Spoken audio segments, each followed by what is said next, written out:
नमस्कार दोस्तों, मैं नीतू एक बार फिर से आपका स्वागत करती हूँ कथा साहित्य आर में। कहानियों की इस श्रृंखला में आज हम लाए हैं आपके लिए मुंशी प्रेमचंद की कहानी, जिसका शीर्षक है शूद्रा। तो आप पूरी कहानी सुनिएगा और अगर आपको कहानी पसंद आए तो लाइक और शेयर कीजिएगा और सब्सक्राइब भी ज़रूर कीजिएगा। प्रस्तुत है कहानी शूद्रा। माँ और बेटी एक झोपड़ी में गांव के उस सिरे पर रहती थीं। बेटी बाग से पत्तियां बटोर लाती, माँ भाड़ झोंकती। यही उनकी जीविका थी। सेर दो सेर अनाज मिल जाता था, खाकर पड़ रहती थी। माता विधवा थी, बेटी कुंवारी। घर में और कोई आदमी ना था। माँ का नाम गंगा था, बेटी का गौरा। गंगा को कई साल से यह चिंता लगी हुई थी कि कहीं गौरा की सगाई हो जाए, लेकिन कहीं बात पक्की ना होती थी। अपने पति के मर जाने के बाद गंगा ने कोई दूसरा घर ना किया था, ना कोई दूसरा धंधा ही करती थी। इससे लोगों को संदेह हो गया था कि आखिर इसका गुजर कैसे होता है। और लोग तो छाती फाड़ फाड़ कर काम करते हैं, फिर भी पेट भर अन्न मयस्सर नहीं होता। यह स्त्री कोई धंधा नहीं करती, फिर भी माँ बेटी आराम से रहती हैं, किसी के सामने हाथ नहीं फैलाती। इसमें कुछ ना कुछ रहस्य अवश्य है।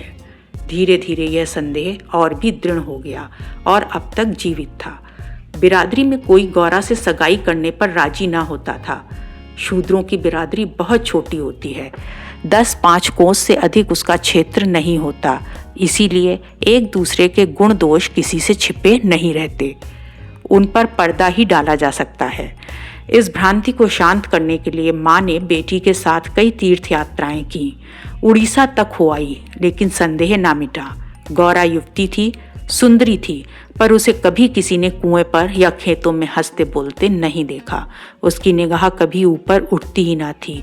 लेकिन ये बातें भी संदेह को और पुष्ट करती थीं। अवश्य कोई ना कोई रहस्य है। कोई युवती इतनी सती नहीं हो सकती। कुछ गुपचुप की बात अवश्य है। यूं ही दिन गुजरते जाते थे। बुढ़िया दिनों दिन चिंता में घुल रही थी। उधर सुंदरी की मुख छवि दिनों दिन निहरती जाती थी, कली खिलकर फूल हो रही थी। एक दिन एक परदेशी गांव से होकर निकला। 10-12 कोस से आ रहा था। नौकरी की खोज में कलकत्ता जा रहा था। रात हो गई। किसी कहार का घर पूछता हुआ गंगा के घर आया। गंगा ने उसका खूब आदर सत्कार किया। उसके लिए गेहूं का आटा लाई, घर से बर्तन निकाल कर दिए। कहार ने पकाया, खाया, लेटा, बातें होने लगी। सगाई की चर्चा छिड़ गई। कहार जवान था। गौरा पर निगाह पड़ी, उसका रंग ढंग देखा, उसकी सजल छवि आंखों में खूब गई। सगाई करने पर राजी हो गया। लौटकर घर चला गया। 2-4 गहने अपनी बहन के यहाँ से लाया। गांव के बजाज ने कपड़े उधार दे दिए। 2-4 भाई बंदों के साथ सगाई करने आ पहुंचा। सगाई हो गई। यही रहने लगा। गंगा बेटी और दामाद को आंखों से दूर ना कर सकती थी, परंतु 10 ही 5 दिनों में मंगरू के कानों में इधर उधर की बातें पड़ने लगी। सिर्फ बिरादरी ही के नहीं, अन्य जाति वाले भी उसके कान भरने लगे। ये बातें सुन सुनकर मंगरू पछताता था कि नाहक यहाँ फंसा, पर गौरा को छोड़ने का ख्याल कर उसका दिल कांप उठता था। 1 महीने के बाद मंगरू अपनी बहन के गहने लौटाने गया। खाने के समय उसका बहनोई उसके साथ भोजन करने ना बैठा। मंगरू को कुछ संदेह हुआ। बहनोई से बोला, तुम क्यों नहीं आते? बहनोई ने कहा, तुम खा लो, मैं फिर खा लूंगा। मंगरू, बात क्या है? तू खाने क्यों नहीं उठते? बहनोई, जब तक पंचायत ना होगी मैं तुम्हारे साथ कैसे खा सकता हूँ? तुम्हारे लिए बिरादरी भी नहीं छोड़ दूंगा। किसी से पूछा न गाछा, जाकर एक हरजाई से सगाई कर ली। मंगरू चौके पर उठाया, मिर्जई पहनी और ससुराल चला आया। बहन खड़ी रोती रही। उसी रात को वह किसी से कुछ कहे बिना सुना बगैर गौरा को छोड़कर कहीं चला गया। गौरा नींद में मग्न थी। उसे क्या खबर थी कि वह रत्न, जो मैंने इतनी तपस्या के बाद पाया है, मुझे सदा के लिए छोड़े चला जा रहा है। कई साल बीत गए। मंगरू का कुछ पता न चला, कोई पत्र न आया, पर गौरा बहुत प्रसन्न थी। वह मांग में सेंदूर डालती, रंग बिरंगे कपड़े पहनती और अधरों पर मिस्सी के धड़े जमाती। मंगरू भजनों की एक पुरानी किताब छोड़ गया था। उसे कभी कभी पढ़ती और गाती। मंगरू ने उसे हिंदी सिखा दी थी। टटोल टटोल कर वह भजन पढ़ लेती थी। पहले वह अकेली बैठी रहती, गांव की और स्त्रियों के साथ बोलते चालते उसे शर्म आती थी। उसके पास वह वस्तु न थी जिस पर दूसरी स्त्रियां गर्व करती थीं। सभी अपने अपने पति की चर्चा करती। गौरा के पति कहाँ थे? वह किसकी बातें करती? अब उसके भी पति था। अब वह अन्य स्त्रियों के साथ इस विषय पर बातचीत करने की अधिकारिणी थी। वह भी मंगरू की चर्चा करती। मंगरू कितना स्नेहशील है, कितना सज्जन, कितना वीर। पति चर्चा से उसे कभी तृप्ति ही ना होती थी। स्त्रियां, मंगरू तुम्हें छोड़कर क्यों चले गए? गौरा कहती, क्या करते, मर्द कभी ससुराल में पड़ा रहता है?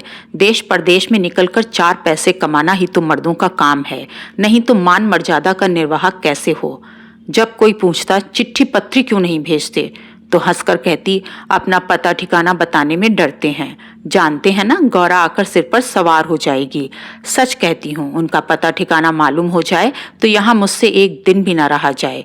वह बहुत अच्छा करते हैं कि मेरे पास चिट्ठी पत्री नहीं भेजते। बेचारे परदेश में कहाँ घर गृहस्थी संभालते फिरेंगे। एक दिन किसी सहेली ने कहा, हम ना मानेंगे, तुझसे जरूर मंगरू से झगड़ा हो गया है, नहीं तो बिना कुछ कहे सुने क्यों चले जाते। गौरा ने हंसकर कहा, बहन, अपने देवता से भी कोई झगड़ा करता है, वह मेरे मालिक हैं, भला मैं उनसे झगड़ा क्यों करूंगी? जिस दिन झगड़े की नौबत आएगी कहीं डूब मरूंगी। मुझसे कहकर जान पाते, मैं उनके पैरों से लिपट न जाती। एक दिन कलकत्ता से एक आदमी आकर गंगा के घर ठहरा। पासी के किसी गांव में अपना घर बताया। कलकत्ता में वह मंगरू के पड़ोस ही में रहता था। मंगरू ने उससे गौरा को अपने साथ लाने को कहा था। 2 साड़ियां और राह खर्च के लिए रुपये भी भेजे थे। गौरा फूली न समाई, बूढ़े ब्राह्मण के साथ चलने को तैयार हो गई। चलते वक्त वह गांव की सब औरतों से गले मिली। गंगा उसे स्टेशन तक पहुंचाने गई। सब कहते थे, बेचारी लड़की के भाग जग गए, नहीं तो यहाँ कुड़-कुड़ कर मर जाती।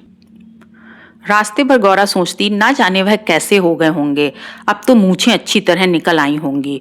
परदेश में आदमी सुख से रहता है, देह भर आई होगी, बाबू साहब हो गए होंगे। मैं पहले 2-3 दिन उनसे बोलूंगी नहीं, फिर पूछूंगी तुम मुझे छोड़कर क्यों चले गए। अगर किसी ने मेरे बारे में कुछ बुरा भला कहा ही था तो तुमने उनका विश्वास क्यों कर लिया? तुम अपनी आंखों से ना देखकर दूसरों के कहने पर क्यों गए? मैं भली हूँ या बुरी हूँ तो तुम्हारी। तुमने मुझे इतने दिनों रुलाया क्यों? तुम्हारे बारे में अगर इसी तरह कोई मुझसे कहता तो क्या मैं तुमको छोड़ देती? जब तुमने मेरी बाह पकड़ ली तो तुम मेरे हो गए। फिर तुम में लाख ऐब हो मेरी बला से, चाहे तुम तुर्क ही क्यों ना हो। जाओ, मैं तुम्हें छोड़ नहीं सकती। तुम क्यों मुझे छोड़कर भागे? क्या समझते थे भागना सहज है? आखिर झक मार कर बुलाया कि नहीं?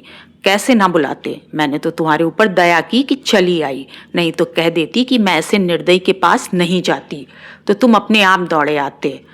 तप करने से देवता भी मिल जाते हैं, आकर सामने खड़े हो जाते हैं। तुम कैसे ना आते? वह धरती बार बार उद्विग्न हो होकर बूढ़े ब्राह्मण से पूछती, अब कितनी दूर है? धरती के छोर पर रहते हैं क्या? और भी कितनी ही बातें वह पूछना चाहती थी, लेकिन संकोचवश ना पूछ सकती थी। मन ही मन अनुमान करके अपने को संतुष्ट कर लेती थी। उनका मकान बड़ा सा होगा, शहर में लोग पक्के घरों में रहते हैं। जब उनका साहब इतना मानता है तो नौकर भी होगा। मैं नौकर को भगा दूंगी। मैं दिन भर पड़े पड़े क्या किया करूंगी? बीच बीच में उसे घर की याद भी आ जाती थी।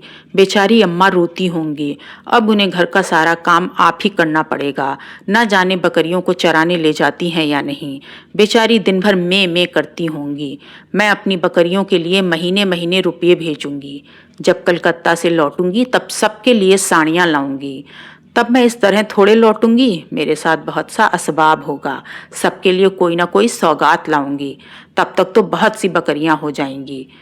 यही सुख स्वप्न देखते देखते गौरा ने सारा रास्ता काट दिया। पगली क्या जानती थी कि मेरे मान कुछ और कर्ता के मन कुछ और। क्या जानती थी कि बूढ़े ब्राह्मणों के भेष में पिशाच होते हैं। वह तो मन की मिठाई खाने में मग्न थी।